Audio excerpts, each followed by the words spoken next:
maanta waa maalin ugu duwan maalmaha kale ee noloshooda. waxaa u soo dhammaaday 4 sannadood oo waxbarasho ah. waa maalinta qalin beddelashadooda. waa maalin ay noqdeen jaamiciyiin. waxay xilli hore ku soo labisteen dhar ka duwan kii ay xiran jireen.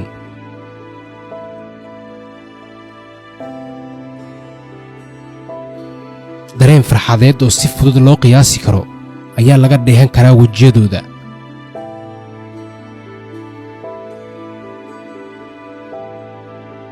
waxay qalin jebiyeen xilli ummadda Soomaaliyeed ay u baahi qabaan aqoon-yahano wax beddela, iyagoo kulliyado kala duwan ka diyaariyey aqoonta kala gedisan.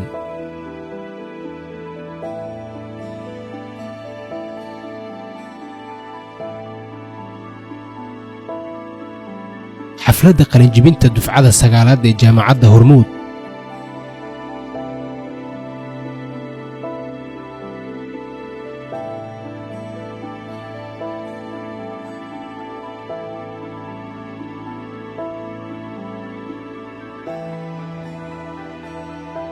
waxaa nasiib u yeeshay kooxahan ardayda ah ee ka kala baxay kulliyadaha kala duwan ee jaamacadda sida engineering, geoscience and environment, computer science and information technology, economics and management science, postgraduate diploma of education.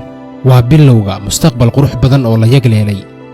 waxaa intifaacsan doona waalid, walaal, ehel iyo inta nasiibsata mirahan gurashadiisa.